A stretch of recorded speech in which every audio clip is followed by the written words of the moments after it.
મૂળભૂત સિદ્ધાંતને સમજીશું. હવે આ થાય છે કેવી રીતે? જુઓ, આ પ્રક્રિયામાં ઘર્ષણને લીધે એક પદાર્થ પરથી ઇલેક્ટ્રોન એટલે કે ઋણ વીજભારવાળો કણ બીજા પદાર્થ પર જાય છે. હવે જે પદાર્થ ઇલેક્ટ્રોન ગુમાવે છે એ ધન વીજભારિત બને છે અને જે પદાર્થને એ ઇલેક્ટ્રોન મળે છે એ ઋણ વીજભારિત બને છે. બસ આ જે વીજભારનું અસંતુલન થયું ને એને જ સ્થિર વીજભાર કહેવાય છે. ચાલો હવે આ કોષ્ટક પર ધ્યાન આપીએ. આપણે એક પછી એક હરોળ જોઈશું. પહેલી હરોળમાં ઘસવામાં આવતી વસ્તુ છે રિફિલ અને એને ઘસવા માટે વપરાતા પદાર્થો છે પોલિથીન અને ઊનનું કાપડ. બીજી હરોળ ઘસવામાં આવતી વસ્તુ છે ફુગ્ગો અને એને ઘસવા માટેના પદાર્થો છે પોલિથીન, ઊનનું કાપડ અને સૂકા વાળ. ત્રીજી હરોળમાં ઘસવામાં આવતી વસ્તુ છે રબર અને એને ઊન સાથે ઘસવામાં આવે છે. અને છેલ્લી ચોથી હરોળમાં વસ્તુ છે સ્ટીલની ચમચી અને એને પોલિથીન કે ઊનના કાપડ સાથે ઘસવામાં આવે છે. આ દરેક પ્રયોગના પરિણામો આપણે જોવાના છે કે કઈ વસ્તુ વીજભારિત થાય છે અને કઈ નથી થતી. અહીં આપેલા ચિત્રો પર બરાબર ધ્યાન આપો. પહેલા ચિત્રમાં શું દેખાય છે? બે ધન વીજભારિત ફુગ્ગાઓ છે અને એ એકબીજાથી દૂર જઈ રહ્યા છે, એટલે કે અપાકર્ષણ પામી રહ્યા છે. હવે બીજું ચિત્ર જુઓ. અહીં એક ધન વીજભારિત ફુગ્ગો છે અને એક ઋણ વીજભારિત રિફિલ છે. અને જુઓ, એ બંને એકબીજા તરફ ખેંચાઈ રહ્યા છે, એટલે કે આકર્ષાય છે.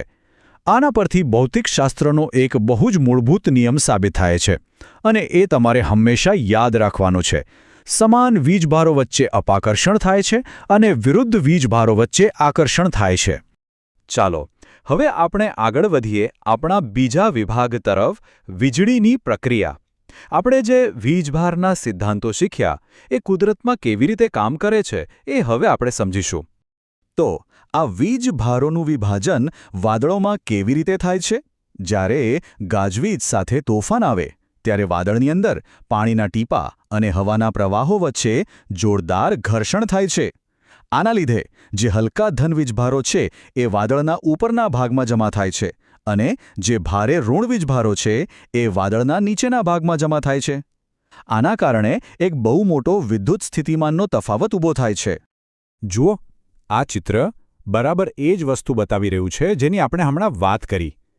વાદળોની ઉપરની બાજુએ ધન વીજભાર ભેગો થયેલો દેખાય છે અને નીચેની બાજુએ ઋણ વીજભાર. અને એની અસર હેઠળ જમીન પર ધન વીજભાર પ્રેરિત થાય છે.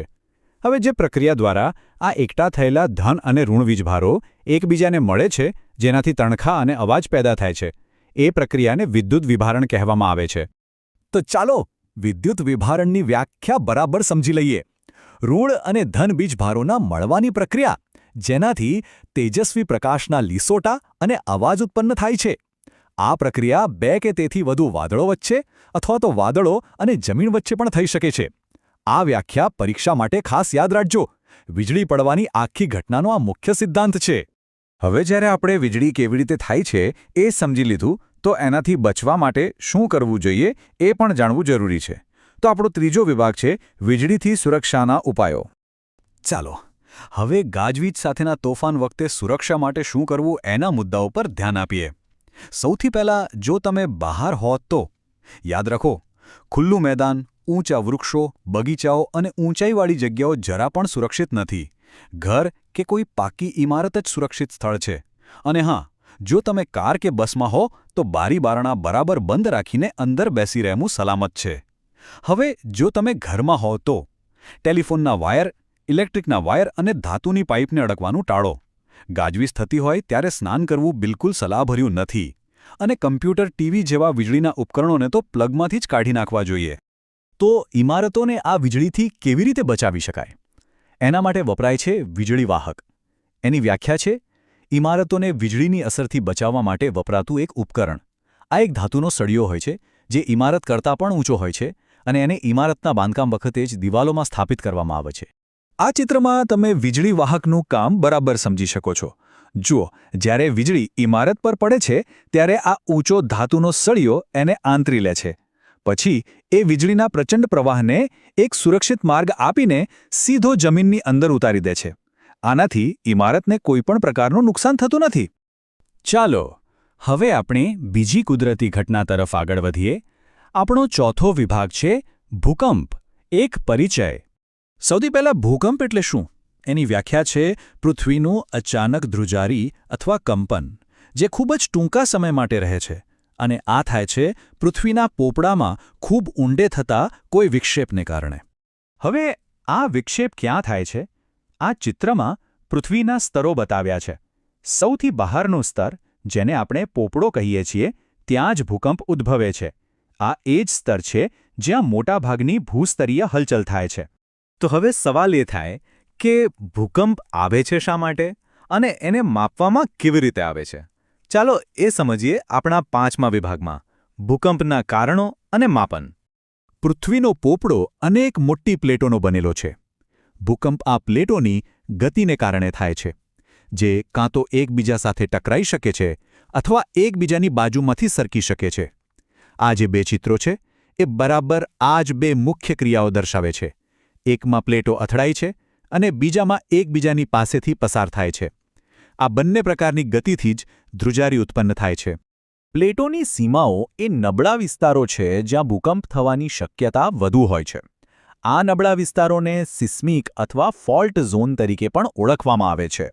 આપણા દેશ ભારતમાં વાત કરીએ તો કાશ્મીર, આખો હિમાલયનો વિસ્તાર અને ગુજરાતમાં કચ્છનું રણ, આ બધા મુખ્ય ભૂકંપ સંભવિત વિસ્તારો છે જે આવા ફોલ્ટ ઝોન પર આવેલા છે.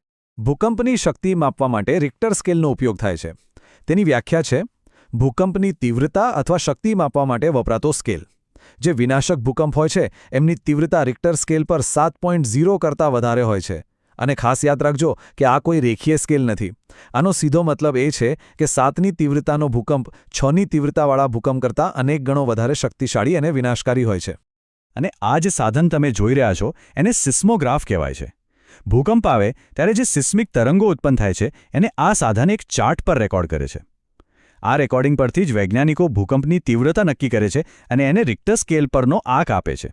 અને હવે આપણા આજના સત્રનો અંતિમ અને સૌથી મહત્વનો વિભાગ, વિભાગ 6, ભૂકંપ સામે રક્ષણ. ચાલો જોઈએ કે ભૂકંપથી બચવા આપણે માળખાકીય અને વ્યક્તિગત રીતે શું કરી શકીએ. પહેલા, ઇમારતની સુરક્ષા. હંમેશા લાયકાત ધરાવતા આર્કિટેક્ટ અને સ્ટ્રક્ચરલ એન્જિનિયરોની સલાહ લો. જે વિસ્તારોમાં ભૂકંપનો ખતરો વધુ હોય ત્યાં માટી, લાકડું અથવા બીજી હળવી સામગ્રીનો ઉપયોગ કરવો જોઈએ. ભારે બાંધકામ સામગ્રી બને ત્યાં સુધી ટાળવી. હવે, જો તમે ઘરની અંદર હો તો તરત જ કોઈ મજબૂત ટેબલ નીચે આશરો લો અને ઊંચી અને ભારે વસ્તુઓથી દૂર રહો. અને જો તમે ઘરની બહાર હોવ તો કોઈ ખુલ્લી જગ્યા શોધો જે ઇમારતો, વૃક્ષો અને વીજળીના તારથી દૂર હોય અને ત્યાં જમીન